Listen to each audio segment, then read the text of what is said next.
جہاں تک یہ بات کی جا رہی ہے کہ ان دنوں کا بار بار گھمانا، تو یہ تو سوال آپ پر آتا ہے، عرس کہاں سے ثابت کریں گے آپ بار بار؟ اچھا، کسی کے مر جانے پر عرس کرنا یا غم کرنا، بہرحال اس کو دہرا تو رہے ہیں آپ، یہ دہرانے کا عنوان آپ کے پاس کہاں آیا؟ آپ کے سامنے موطا امام مالک کی روایت موجود ہے، جی صحابی ہاتھ پیر پیٹتا ہوا اور منہ ماتھا کوٹتا ہوا آیا، آئے مصیبت وائے مصیبت، رسول نے تو اسے یہ نہیں کہا کہ تم ماتم کیوں کر رہے ہو؟ پھر آپ کے سامنے یہ روایت حضرت عائشہ یہ کہتی ہیں کہ رسول خدا کا سر میری گود میں تھا، میں ماتم کر رہی تھی۔ وہی جلوس جو جی کل تک بدعت تھا، آج وہی پکار پکار کر کہتے ہیں ہمیں خلیفہ دوم کا جلوس نکالنا ہے۔ آپ شیعان علی کے اس جلوس نکالنے کو، یا یہ جو مجالس ہوتی ہیں، یا یہ جو گریہ کرتے ہیں، اور پھر ظاہر سی بات ہے پیٹتے بھی ہیں، اور پھر ظاہر سی بات ہے قمہ بھی مارتے ہیں، سب کچھ ہوتا ہے، ساری ویڈیوز موجود ہیں، اس کو آپ کیا کہیں گے؟ یہ شرعی طور پر ٹھیک ہے یا یہ بدعت میں آتا ہے؟ یہ بالکل بدعت میں، اچھا یہ بدعت ہے یہ؟ بالکل، کیونکہ جس دن آیت اتری تھی الیوم اکملت لکم دینکم واتممت علیکم نعمتی ورضیتکم الاسلام بالدینا، یہ وہ آیت تھی جن کو حضرت کہتے ہیں کہ یہ سیدنا مولانا علی کے غدیر خم کے موقع پر اتری تھی، ایک بحث کے لیے، اس کو فور ڈیبیٹ آف سیک اس کو مان لیا جائے، تو آپ سے پھر یہی سوال اٹھتا ہے کہ جب دین مکمل ہو چکا تھا تو پھر یہ گریہ ورزی، یہ چیزیں یہ تو بعد میں پیدا ہوئی نا، اس دوران، اس سے پورے دوران جس میں عام حزن کو گن رہے تھے کہ عام حزن کو لے کے اہل بیت نے گریہ کیا تھا اس طریقے سے، دوبارہ اگلے سال بھی عام حسن بنایا تھا، یا کچھ ایسے موقع، کیونکہ ابو طالب کا، آپ کے نزدیک ابو طالب کی ایمان کو آپ مانتے ہیں، تو کیا ان کو لے کے حضرت علی یا سیدنا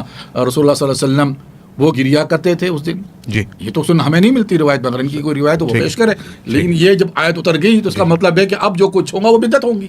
اچھا، اب ان کا بڑا اسٹریٹ جواب آ گیا علامہ صاحب، انہوں نے کہا یہ جو قمہ لگتا ہے، یہ زنجیر زنی کا ماتم ہوتا ہے، پیٹا جاتا ہے، گریہ کیا جاتا ہے، ٹھیک ہے ٹھیک ہے، انہوں نے کہا دیکھیں غم ایک کیفیت ہے، ہو گیا غم، ٹھیک ہے، دنیاوی مثال دی، سائیکولوجیکل مثال دی، فرسٹریشن کا بھی شکار رہتا ہے آدمی کہ اگر ہر وقت غم میں رہے تو انسان کو خوشی ہی منانی چاہیے، باقاعدہ طور پر غم منانا انہوں نے کہا اس کا شریعت سے کوئی تعلق نہیں ہے، ٹھیک ہے، غم ایک کیفیت کا نام ہے، ہو جاتا ہے۔ پھر انہوں نے مثال دی کہ حضور نے ہر دفعہ عام الحزن منایا، فرمایا ایسا کچھ نہیں، ہمیں کوئی ایسی حدیث نہیں ملتی۔ تو ان شارٹ انہوں نے کہا یہ جو عمل شیعان علی آج کل کر رہے ہیں، چاہے ماتم، جلوس اور پیٹنا یا جو کرنا، یہ بدعات میں آتا ہے، کیونکہ یہ الیوم اکملت لکم دینکم کی جو آیت ہے، دین مکمل ہونے کے بعد یہ سارے اعمال بعد کے بدعات ہیں، اس کو آپ کس طرح دیکھتے ہیں؟ دیکھیے، پہلے مرحلے میں تو میں آپ کو یہ بات بیان کروں کہ جب فطرت انسان پر گفتگو ہوتی ہے تو اس کا ایک پہلو نہیں دیکھا جاتا، ٹھیک ہے، اس میں محبت کا پہلو بھی دیکھا جاتا ہے تو نفرت کا پہلو بھی دیکھا جاتا ہے، ٹھیک ہے، اس میں کڑواہٹ بھی دیکھی جاتی ہے تو مٹھاس بھی دیکھی جاتی ہے، ٹھیک ہے، اس میں آپ دشمنی بھی دیکھتے ہیں، دوستی بھی دیکھتے ہیں، یہ دونوں جو اس کے وجود میں صفتیں ہیں، ان دونوں صفتوں کو دیکھا جاتا ہے۔ غم نہ منانا، اگر کوئی غم نہیں مناتا، یہ انسانیت کے خلاف ہے، یعنی گویا کہ وہ اپنی فطرت کو مار رہا ہے۔ اچھا، یہ بہت اچھا ایک جملہ ہے، خوبصورت ہے کہ ہم غم مناتے نہیں، ہم غم کرتے ہیں۔ تو غم کرنے کے لیے ماحول کی ضرورت نہیں، دوبارہ بات کرنے کی ضرورت نہیں، دوبارہ اس کو تکرار کی ضرورت نہیں۔ تو مجھے آپ یہ بتائیں کہ غم کی مقدار کتنی ہے؟ 10 منٹ، 15 منٹ، 20 منٹ، ٹھیک ہے، آپ منانے کا عنوان نہیں دے رہے، کر رہے ہیں۔ ابھی میرے بزرگوار نے کہا کہ رسول خدا صلی اللہ علیہ وآلہ وسلم کے حوالے سے ہمارے پاس کوئی ایسی روایت نہیں ہے کہ رسول نے عام الحزن قرار دیا ہو، ٹھیک ہے۔ آپ دیکھیں نا، سیرہ حلبیہ میں موجود ہے کہ رسول خدا نے، بلکہ ایک ٹائٹل ہے، حضرت کے لیے عام الحزن یعنی غموں کا سال قرار دیا گیا، ٹائٹل ہے، پورا موجود ہے، کیوں رسول خدا نے پورے سال کو غم کا سال قرار دیا۔ اب غم کا سال قرار دیا سے مراد یہ نہیں کہ رسول خدا کبھی مسکرائے بھی نہیں ہوں گے، کبھی کسی دوست سے ملے بھی نہیں ہوں گے، کبھی کہیں بات بھی نہیں کی ہوگی۔ بھائی، غم سے مراد یہ ہے کہ جن کا فراق اور جدائی ہوئی ہے انہیں یاد رکھا ہے، ان کے غم کی کیفیت کو اپنے دل پر جاری رکھا ہے۔ اس کے علاوہ بیرا سائم چشتی کی یہ کتاب کا میں حوالہ نہیں دیتا، آگے آتے ہیں، سیرت النبی ہے، علامہ شبلی نعمانی کی کتاب، ٹھیک ہے، انہوں نے بھی لکھا کہ حضرت صلی اللہ علیہ وآلہ وسلم نے ایک سال کو عام الحزن کا سال قرار دیا۔ اچھا، تفسیر المراغی اس میں بھی آپ کے سامنے موجود ہے یہی. اچھا تفسیر الوسیط للقرآن الکریم اس میں بھی آپ کے سامنے موجود ہے. فی ظلال القرآن سید قطب ان سب نے لکھا کہ رسول نے 1 سال کو عام الحزن قرار دیا. عام الحزن قرار دیا تو یہ منایا یا اس پورے سال میں کیفیت کے غم میں رہے. ٹھیک ہے, تو کہنے کا آپ منانے کا عنوان دیں یا کرنے کا عنوان دیں. اس کے علاوہ قرآن سے لے لینا, یا اسفا علی یوسف وابیضت عیناہ من الحزن فہو کظیم قالوا تاللہ تفتأ تذکر یوسف حتی تکون حردا او تکون من الہالکین. یہی تو کہہ رہے تھے کہ آپ ہر وقت غم میں رہتے ہیں, ہمیں تو فرسٹریشن سے ہمیں ڈر ہے کہ مر نہ جائیں آپ. یہی ہے نا ترجمہ, یہی کریں گے نا آپ. اس کے علاوہ آپ یہ کہہ رہے ہیں کہ قرآن سے کہیں بھی دکھائیں. حضرت یعقوب کی مثال آپ کے سامنے موجود ہے. پوری زندگی 40 سے 50 سال تک غم کرتے رہے, اتنا گریہ کیا ہے کہ آنکھیں سفید ہو گئی. قرآن کہہ رہا ہے وَبِيَضَّتْ عَيْنَاهُ مِنَ الْحُزْنِ فَهُوَ كَظِيمٌ, درالی کہ آپ اسے کہہ رہے ہیں وہ صابر ہے. اس کے علاوہ قرآن سورہ توبہ کی ایک آیت ہے. اچھا اس کے علاوہ ایک اور آیت پڑھ دیتا ہوں. یہ صاحب غار کی بات کرتے ہیں. اللہ نے کیا کہا, انہوں نے تو کہا نا وَلَا تَهِنُوا وَلَا تَحْزَنُوا وَأَنْتُمُ الْأَعْلَوْنَ إِن كُنتُم مُؤْمِنِينَ. سبکی محسوس مت کرنا, یہ غم مت کرنا کہ خدا تمہارے ساتھ نہیں ہے. اگر تم مومن ہو تو اللہ تمہارے ساتھ ہے. جی ٹھیک ہے, یہ آیت کہاں, اس کو کہاں پر گھما رہے ہیں آپ. اس کا شان نزول دیکھیے, روایت کا شان صدور دیکھیے, پھر گفتگو کیجئے. اس کے علاوہ آپ دیکھیے کہ قرآن یہ کہتا ہے, دیکھیے آپ اس کا اگر اس کو آپ یوں ترجمہ کریں فَلْيَضْحَكُوا قَلِيلًا, کیا مطلب, ہنسو کم, وَلْيَبْكُوا كَثِيرًا, رو زیادہ, جَزَاءً بِمَا كَانُوا يَكْسِبُونَ, تم وہی پاؤ گے جو اپنے اعمال سے کرتے ہو. یعنی قرآن حکم دے رہا ہے نا یہاں پر, ہنسو کم رو زیادہ. اب یہاں پر آپ تعویل کریں گے بھائی خدا کی راہ میں رونا ہوتا ہے, توبہ کا رونا ہوتا ہے.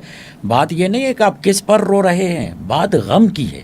غم فطرت انسان کی ندا کا نام ہے.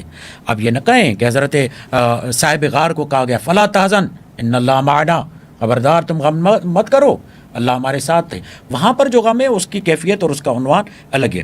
جہاں تک یہ بات کی جا رہی ہے کہ ان دنوں کا بار بار گھمانا, تو یہ تو سوال آپ پر آتا ہے, عرس کہاں سے ثابت کریں گے آپ بار بار.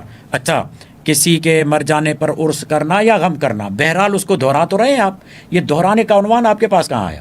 یہی تو سوال کیا جاتا ہے کہ رسول خدا کی میلاد ہر دفعہ کرتے ہیں, کہاں سے آیا آپ کے پاس. جہاں پر وہ دلائل آپ یہاں لاتے ہیں وہی دلائل ہم یہاں پر بھی لاتے ہیں. قرآن یہ اصول بتاتا ہے آغا, تلک الایام نداولها بین الناس, پروردگار لوگوں کے سامنے دن گھما گھما کر لاتا ہے. پروردگار عالم نے حضرت موسیٰ کو کہا, اے موسیٰ یہ ایام اللہ ہیں, اللہ کے جو دن ہیں وہ گھما گھما کر لائے جائیں گے. جمعہ بار بار کیوں آ رہا ہے, عید بار بار کیوں آ رہی ہے, عید الاضحیٰ بار بار کیوں آ رہی ہے, عید قربان بار بار کیوں آ رہا ہے. یہ اس لیے تاکہ اس واقعے کی یاد کی جائے. اس کو آپ غم کی صورت میں یاد کرتے ہیں یا کسی اور کی صورت میں, مثلا ولادت خوشی کی صورت میں. بہرحال یہ ایک ذریعہ اور طریقہ ہے اس ہستی کو یاد کرنے کا.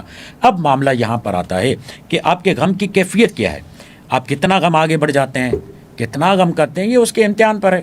آپ کے سامنے موطا امام مالک کی روایت موجود ہے. جی صحابی ہاتھ پیر پیٹتا ہوا اور منہ ماتھا کوٹتا ہوا آیا, ہائے مصیبت وائے مصیبت. رسول نے تو اسے یہ نہیں کہا کہ تم ماتم کیوں کر رہے ہو. پھر آپ کے سامنے موجود ہے کہ حضرت حمزہ کی شہادت پر رسول کا کہنا کہ حمزہ پر کوئی ماتم کرنے والا نہیں ہے.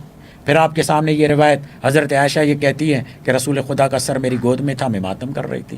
پھر ہمارے ہاں دیکھیں, یہ آپ کے ہاں بدعت ہوگا, آپ میرے مکتب کی بات نہیں کریں. جب میرے مکتب کی بات ہوگی تو میں بات کروں گا. ٹھیک ہے, آپ کہیں میرے ہاں یہ موجود ہے, مثلا میں جب آپ کے مکتب کی بات کروں گا تو میں آپ کے مکتب سے بات کروں گا. جی آپ میرے کتاب سے کسی سے دکھائیں کہ کسی نے لکھا ہو کہ شیعوں کے ہاں بھی رونا بدعت ہے, یا میں آپ کی کتاب کھول کر آپ کو دکھا رہا ہوں بی بی عائشہ نے ماتم کیا, حضرت حمزہ پہ ماتم ہوا, جناب ابراہیم بن محمد صلی اللہ علیہ وآلہ وسلم جب اس دنیا سے جا رہے تھے تو گریہ کر رہے تھے رسول خدا دفناتے وقت. تو صحابہ نے کہا یا رسول آپ گریہ کر رہے ہیں. کہا دل تو مغموم ہے, دل تو مغموم ہوگا مگر خدا کی رضا پر راضی ہے. ٹھیک ہے, یہ عین فطرت ہے, آپ فطرت کا انکار کیسے کر سکتے ہیں. جہاں تک آپ جلوس کی بات کر رہے ہیں, جہاں تک آپ ایک قافلہ لے کر چلنے کی بات کر رہے ہیں, وہ جب ماشاء اللہ لگتا ہے نا تو 3 لوگوں کا بھی چلنا حرام ہو جاتا ہے گورنمنٹ میں نا, جی. وہ 3 لوگوں کا بھی جلوس ان کے لیے بڑا خطرہ ہو جاتا ہے. تو پتہ یہ چلا 2 اور 3 لوگ بھی چلیں تو یہ جلوس کہلاتا ہے. تو ہمارے سامنے قرآن کی بہترین مثال ہے, فمن حاجک فیہ من بعد ما جاءک من العلم فقل تعالوا ندعو ابنانا وابناکم نساءنا ونساءکم انفسنا وانفسکم ثم نبتہل فنجعل لعنت اللہ علی الکاذبین. یہ 5 کا گروہ آ رہا ہے, گھر سے نکل رہا ہے, جتنے بھی کلومیٹر کا ہیں 1 کلومیٹر کا ہیں, باہر تو آئے نا, ایک جلوس بن رہا ہے, بیٹا بھی ہے, باپ بھی ہے, ماں بھی ہے, بیٹی بھی ہے, زوجہ بھی ہے, داماد بھی ہے, یہ پورا ایک خوبصورت جلوس نکل رہا ہے. کس لیے نکل رہے ہیں؟ لعنت کرنے کے لیے, لعنت کرنے کے لیے. حضرت فاطمہ زہرا صلوات اللہ تعالیٰ علیہ کا مقام یہ کہ اگر گھر میں نابینا آ جائے تو کہتی ہے بابا رک جائیے ذرا میں چادر اوڑھ لوں. کہا بیٹا وہ تو دیکھ نہیں پاتا, کہا میں تو دیکھ رہی ہوں. مگر جب مباہلے کی بات آتی ہے, متفقن علیہ یہ تعویل اور تفسیر ہے, اور سعودیہ سے جو قرآن آتا تھا اس میں بھی اس تفسیر کے پنجتن پاک کو بیان کیا گیا. تو حضرت فاطمہ زہرا, امام حسن, امام حسین, مولا کائنات چلیں, یہ قافلہ خوبصورت قافلہ پنجتن کا قافلہ نکلا ہے. اور اس کے علاوہ رسول خدا بہت دفعہ لوگوں کی عیادت کے لیے جاتے تھے, قافلے کے ساتھ جاتے تھے. لوگ رسول خدا کے ساتھ ہیں, چلیں کسی صحابی کی عیادت کرتے ہیں. وہ خاتون جو کوڑا کرکٹ پہنتی تھی جی. اس کے پاس جب گئے پورا ایک قافلہ بنا کر, بھائی آپ جو بھی ایک صورت ہے جی. اس صورت کو تو دیکھیں کہ وہ صورت تشکیل پائی جا رہی ہے. جی. یہاں پر ایک اور جملہ کہوں, جی. حجاج کرام پہلے جاتے تھے, اور آغا صاحب آپ بھی ابھی عمرہ کر کے آئے, اللہ ہم سب کو جی. جی. توفیق مرحمت فرمائے زیارات کی اور ان تمام چیزوں کی, کہ مستحب ہے زیادہ پیدل جانا حج پر. جب بہت ساری عبادتیں جن کے لیے تاکید کی گئی ہے, توصیہ کیا گیا ہے, تلقین کی گئی ہے کہ آپ پیدل جائیں, مثلا عیادت کے لیے, مثلا جمعہ نماز کے لیے, مثلا عید کی نماز کے لیے عیدگاہ پر پیدل نکل جاؤ. یہ تو ایک قافلہ نکل رہا ہے نا, ایک تو جلوس نکل رہا ہے, کسی کی یاد کی جا رہی ہے. اب اسی میں اگر ایک قافلہ نکالا جا رہا ہے, ایک جلوس نکالا جا رہا ہے, امام حسین کی یاد میں نکالا جا رہا ہے, اس میں کسی کو نقصان نہیں دے رہے, کسی کو دھمکا نہیں رہے, وہی جلوس جو کل تک بدعت تھا آج وہی پکار کر کہتے ہیں ہمیں خلیفہ دوم کا جلوس نکالنا ہے, ہمیں عشرہ خلیفہ دوم کرنا ہے. بھائی کیجیے, کوئی ہم نے کبھی نہیں کہا, ہم نے کسی سے مطالبہ نہیں کیا غم کرو. آگا ایک منٹ, ہم نے کسی سے نہیں کہا غم کرو, کرو نہ کرو تمہاری مرضی ہے. بھائی ہمارا مکتب ہے, ہم اپنے اسلوب اور طریقے سے, اپنے فرہنگ, اپنے اصول اور اپنے ضابطوں. ہاں جب مجھ پر سوال ہوگا میں پابند ہوں اپنی کتابوں سے جواب دینے کے, مگر میں ساتھ میں آپ کی کتابوں سے جواب دے رہا ہوں, یہ میرے لیے حجت ہے. اچھا اس میں ایک آخری بات بتا دیجیے گا کہ یہ تو آپ نے بڑی آئیڈیل مثالیں دی, انبیاء کی, حضور علیہ الصلوۃ والسلام کی, اہل البیت کی, ٹھیک ہے, اولیاء اللہ کی آپ نے مثالیں دی. لیکن جو عام شیعان علی ہے جو اپنے جسم پر زنجیر مارتا ہے, یا ہم نے بعض ویڈیوز میں دیکھا ایک تلوار ماری اور پورا جسم کھل گیا, کیا یہ جسم کو اذیت دینا غم حسین میں یہ جائز ہے؟ اس کی شرعی حیثیت بتا دیں. پھر وہی بات, آپ اسی بات کی طرف جو میں ابتدا میں لے کر آ رہا ہوں کو, کہ غم ایک کیفیت ہے. میں آپ سے ایک سوال کرتا ہوں, کبھی آپ نے مجازی عاشق کو دیکھا ہے؟ کیا کرتا ہے وہ اپنے ساتھ؟ وہ تو دیوانہ ہوتا ہے. سنیں نا بات, ایک بات کرنے دیں مجھے, کہ اس سے ہم کوئی جواز پیدا نہیں کر رہے اس کے لیے, ٹھیک ہے. آپ جب دنیا کے عشق کی بات کرتے ہیں تو وہ اتنا آگے بڑھ جاتا ہے. مثلا اویس قرنی کی مثال دیکھیں, دانتوں کا توڑنا اور رسول خدا کی محبت اور وہ تمام چیزیں. گرچہ ہم اس بات کی طرف دعوت دیتے ہیں کہ آپ غم جو بھی عزاداری ہے وہ اتنے حوصلے سے عزاداری کریں کہ اپنے حوصلے سے باہر نہ نکلیں, اور اپنے وجود کو اتنا صبر اور تحمل کے ساتھ غم اہل بیت کو پیش کریں کہ کوئی آپ پر انگلی نہ اٹھا پائے, کوئی آپ پر بات نہ کر پائے. وہ مجھ سے پوچھنے تھوڑی آیا ہے کہ میں یہ کام کر رہا ہوں میرے لیے جائز ہے یا حرام ہے, وہ کر رہا ہے, وہ اپنی محبت میں کر رہا ہے. جب وہ مجھ سے پوچھ نہیں رہا تو مجھے کیا ضرورت پڑی ہے کہ میں اسے کہوں یہ حرام ہے تم نہیں کرو. ایک صاحب سے پوچھا گیا تھا کہ حضور یہ فلاں خاتون جو ہے پردہ نہیں کرتی, تو انہوں نے کہا وہ خاتون مجھ سے پوچھنے تھوڑی آئی ہے کہ میں پردہ کرتی ہوں نہیں کرتی ہوں, تم مجھے حکم بتاؤ.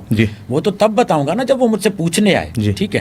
مگر آئیڈیل حکم کیا ہے؟ آئیڈیل حکم یہی ہے کہ آپ اس طریقے سے عزاداری کیجیے, اہل البیت کا ذکر کیجیے کہ بلا وجہ کوئی آپ پر انگلی نہ اٹھائے, بلا وجہ کوئی آپ پر اعتراض نہ کرے. ممکن ہے بعض زمانوں میں, بعض علاقوں میں یہ آپ کا طریقہ پر اثر ہو, مگر ممکن ہے بہت ساری جگہوں پر آپ سے دوری کا سبب بھی بنے. اس لیے فی ذات ہی بہت سارے مسائل اگر ناجائز نہ بھی ہوں تو بعض آثار کی وجہ سے وہ ناجائز ہو جاتے ہیں. مثلا آپ کے سامنے مثال ہے, فقہ حنفی میں بھی ہے کہ گدھا کھانا جائز ہے, زیادہ سے زیادہ کہتے ہیں مکروہ ہے. گھوڑا کیا ہے؟ مکروہ ہے. اب آپ پوچھیں مولوی سے جائز ہے, نہیں بتائے گھبرائے گا. بھائی گدھے یہاں پر اس میں آپ کے نہاریوں میں ملتے ہیں آپ کو, پتہ ہی نہیں چلتا گدھے چلیں کہا تو جاتا ہے. بحث تو کہیں اور کہنے چلی کا جائے. مقصد یہ ہے جی کہ جی. بہت خوبصورتی کے ساتھ بہت جی. عمدگی کے ساتھ قوم جی. کو لے کر آگے بڑھیں, جی. بجائے اس کے کہ وہ فرسٹریشن چل. کا شکار ہو, جی. بجائے اس کے کہ وہ اشتعال کا شکار ہو. جی. جی. اسے اس طریقے سے آگے لے کر چلیں کہ اسے سمجھائیں, بہلا کر سہلا کر سمجھائیں کہ بھائی شعور والی عزاداری جی. کرو.